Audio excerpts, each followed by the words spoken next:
selon le président français, cette équation budgétaire qui vient d'être décidée est le fruit d'un travail politique qui, par définition, a nécessité des concessions et des compromis de la part de chacun. Parce que, oui, le 49.3 a été acté définitivement, officiellement, par le Premier ministre Sébastien Lecornu il y a quelques instants. Avec regret, amertume, dit-il, oui, je suis revenu sur ma parole, mais je ne veux pas être source de désordre, je ne veux pas être entêté. Il l'assure. Il y a des compromis et peut-être sur certains aspects même un texte amélioré. Oui, il l'assure, les 5% seront garantis, seront assurés. Oui, il a tenté de rassurer les entreprises. On en parlera également avec vous, Michel Picon, président de l'Union nationale des professions libérales. Merci beaucoup d'être avec nous. Mais tout d'abord, la justification, Guillaume Roquette, du Premier ministre sur le 49.3. Oui, je reviens sur ma parole, mais, dit-il, il fallait arrêter de se montrer en spectacle au reste du monde. C'est la bonne justification aujourd'hui. C'est incohérent parce qu'effectivement, c'était quand même la base de la méthode Lecornu. Il l'avait promis juré au mois d'octobre, c'était de ne pas utiliser le 49.3. Et on voit bien que tout ça, ça n'était qu'en fait une forme de tactique pour arriver à ses fins, c'est-à-dire avoir un budget quoi qu'il en coûte. Parce que c'est vraiment dans ce registre-là qu'on est. Et comme ça n'a pas marché, il essaye autre chose. Maintenant, sur l'argument selon lequel la France offre un spectacle un peu pitoyable à l'extérieur, ça n'est pas faux. Le président de la République a des rendez-vous internationaux importants dans les jours qui viennent. Et effectivement, comment peut-on être un pays crédible sur la capacité à répondre aux menaces extérieures si on n'est pas fichu de voter un budget pour la défense ? Je vois la première réaction qui vient de tomber, c'est celle de Marine Le Pen pour le Rassemblement national. Je vais vous la lire. Elle nous dit « Compte tenu des annonces irresponsables pour acheter le PS, dit-elle, au mépris de l'intérêt national, annonces qui se traduiront par plus d'impôts et plus de dettes, le groupe Rassemblement national déposera évidemment une motion de censure. On s'y attendait, le terrain était préparé. » Et elle ajoute « Il est plus que temps que les députés qui ont prétendu diminuer les impôts et rétablir les comptes publics prennent enfin leurs responsabilités. Les Français et les Françaises ont raison de sanctionner durement les politiciens qui choisiront de ruiner notre pays pour sauver leur siège en refusant de retourner devant le peuple. » Voilà pour la critique, mais ça passera. Le budget passera, en tout cas le 49.3 lui évitera la censure pour cette fois avec la bienveillance des socialistes. Oui, je le crois, et la bienveillance des Républicains qui ont aussi obtenu quelques concessions du gouvernement. Je voudrais m'arrêter sur une phrase qu'a dite Maude Bréjon, la porte-parole du gouvernement. Elle dit que ce budget est cohérent avec la politique économique suivie. Pardon ?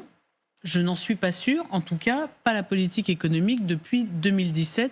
La politique de l'offre n'est évidemment pas respectée là, avec la surtaxe sur les 300 plus grandes entreprises, sur les impôts, la surtaxe des impôts pour les 300 plus grandes entreprises. Donc, il y a beaucoup d'habileté dans ce qui nous est présenté, mais quelques contradictions, pour ne pas dire incohérence. Alors on l'entend, l'élément de langage, comme on dit, c'est de parler d'un texte de compromis.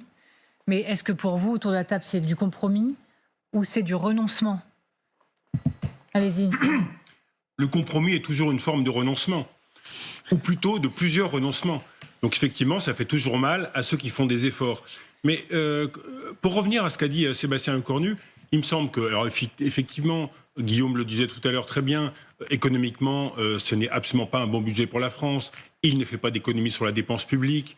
Il augmente les impôts sur les grandes entreprises. Heureusement, il épargne les petites entreprises. Il ne prépare pas vraiment l'avenir de la France de 2030-2040. Mais je pense qu'il y a, politiquement, 2-3 phrases de Sébastien Lecornu qui résument sa philosophie. Il veut être un pôle de stabilité.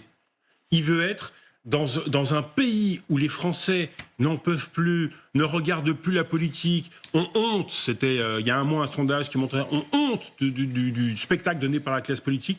Il veut apparaître comme un pôle de stabilité. Regardez ce qu'il dit. Je tiens au maximum les partis à l'écart de ce qui se passe.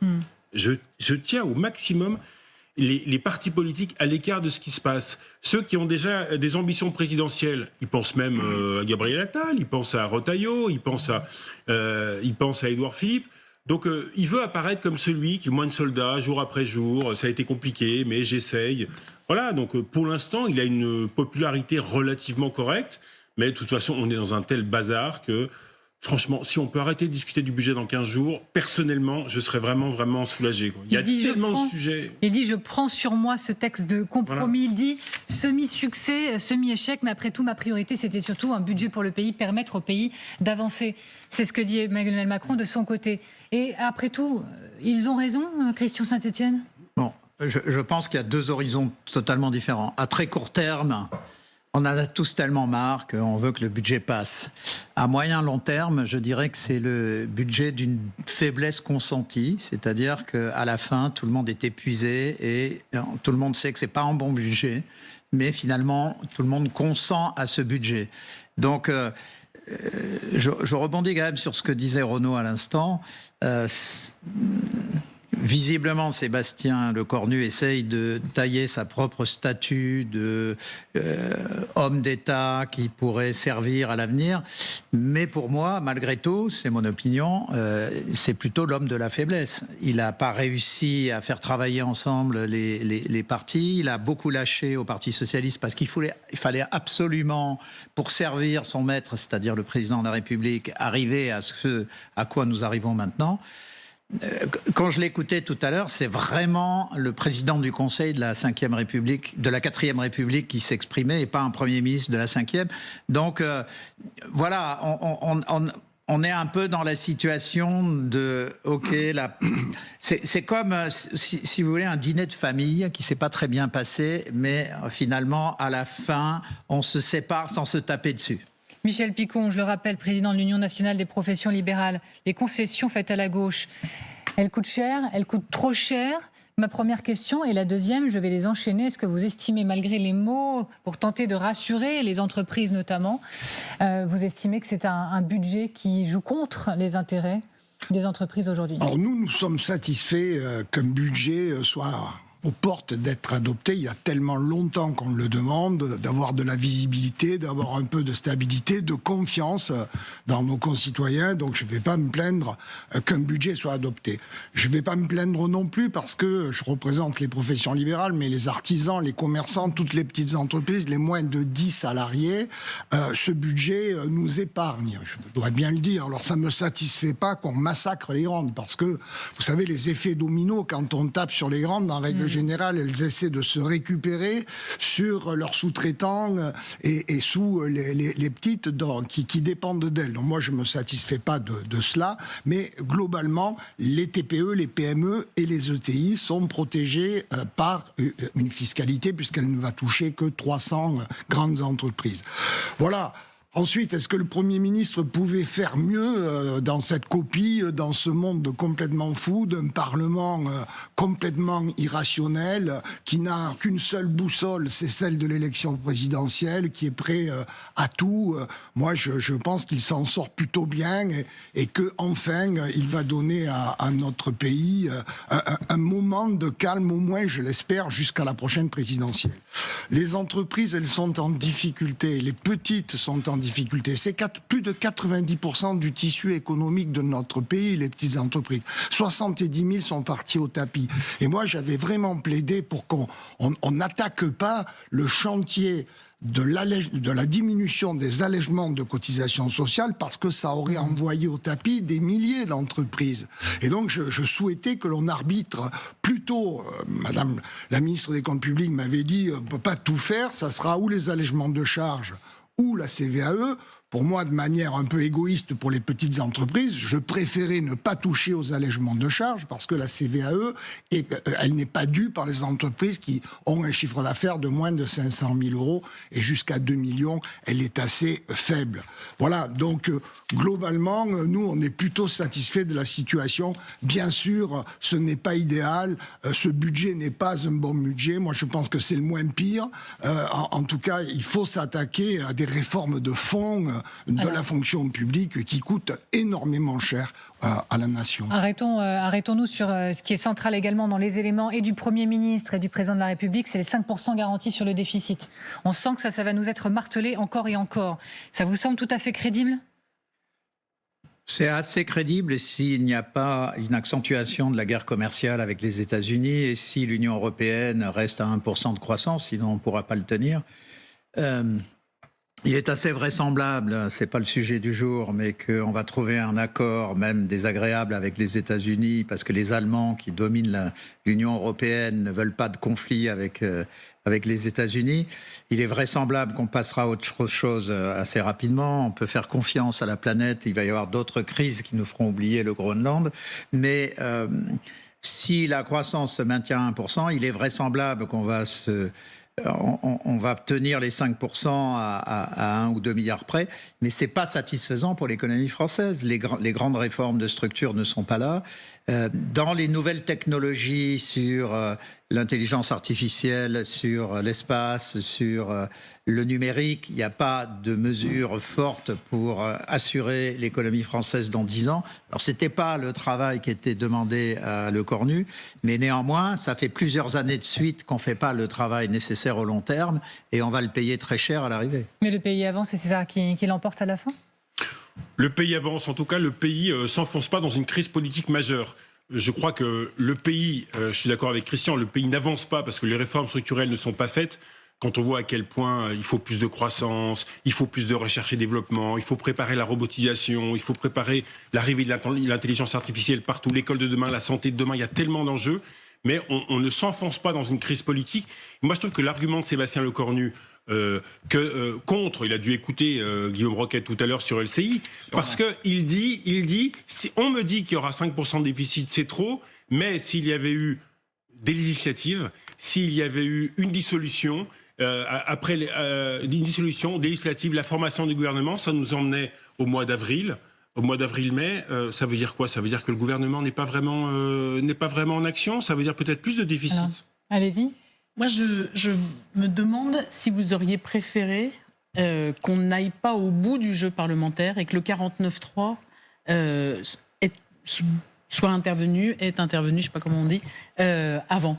Est-ce que vous auriez préféré qu'on n'ait pas cette tragédie, comédie pendant 4 mois à l'Assemblée pour avoir un budget avec 49.3 beaucoup plus vite, même si j'entends bien qu'il fallait s'assurer la bienveillance des socialistes. Est-ce que pour vous, ça aussi, ça compte dans votre soulagement ? Oui, enfin, nous aurions préféré avoir un budget avant parce que depuis plusieurs mois que ce cirque dure, eh bien, les entreprises, elles sont au ralenti. La consommation, elle est tâtonne.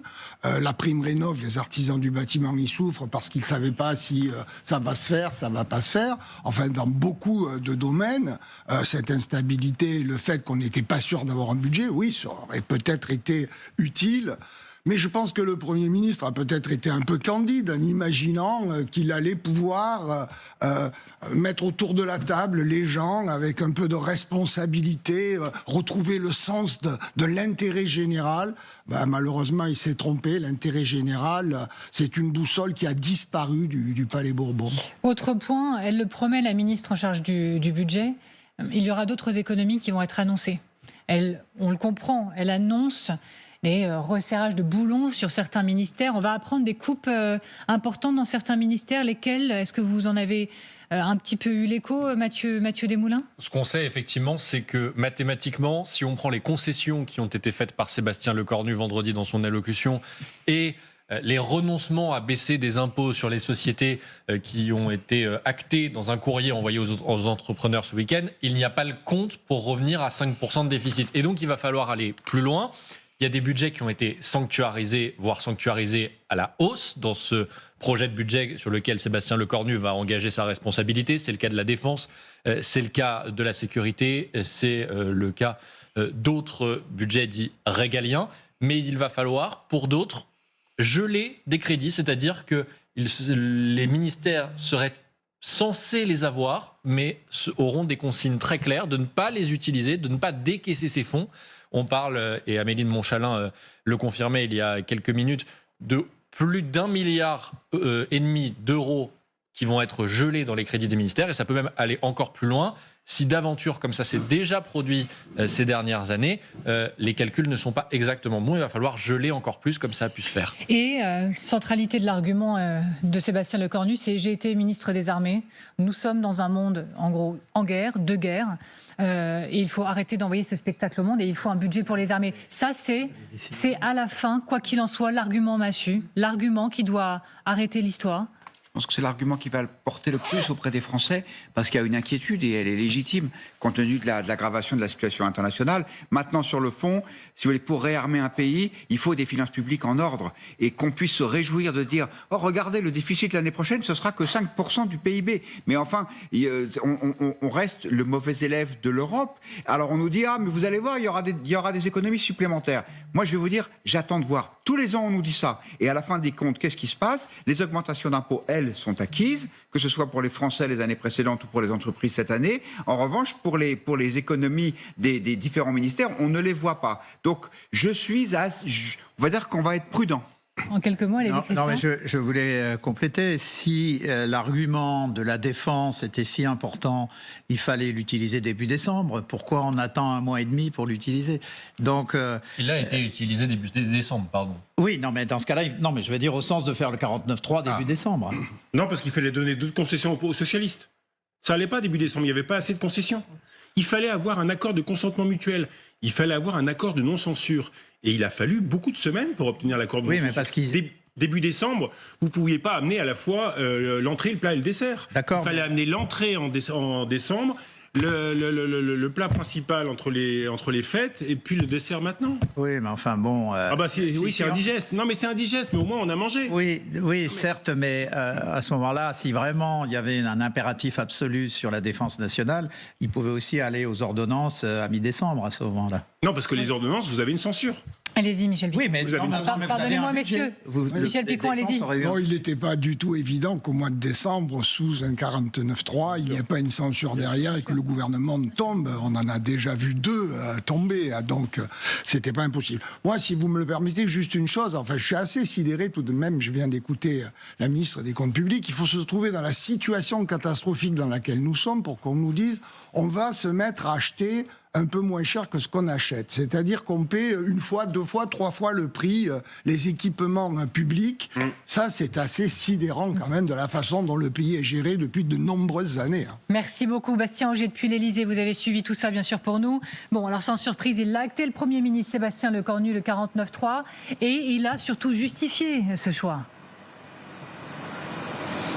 Oui, avec regret et amertume, a-t-il dit. Ce sont les mots qu'il a utilisés, Sébastien Lecornu, au moment de confirmer ce que nous vous annoncions déjà cet après-midi, à savoir qu'il utilisait cet article 49.3 de la Constitution et donc qu'il renonçait à la promesse, à l'engagement pris à son entrée en fonction, à savoir ne pas avoir recours à cet outil que lui donne la Constitution. C'est ce que d'ailleurs lui demandaient les socialistes initialement. Alors, quand il est venu devant la presse, c'était pour annoncer cette décision, mais en fait, c'était surtout pour justement se justifier, devancer un petit peu les critiques qui commençaient d'ores et déjà à fuser dans l'opposition, mais y compris parfois dans son propre camp. Au moment même où il a annoncé cela, pour tout vous dire, je recevais un message d'un député du camp macroniste qui disait « Le Premier ministre abîme encore et encore la parole politique ». Voilà donc pourquoi Sébastien Lecornu, avant même qu'il soit interrogé par les journalistes là-dessus, a pris les devants, a bien dit que oui, en effet, il avait pris cet engagement initialement, mais que selon lui, s'entêter, ce serait ajouter du désordre au désordre dans le pays.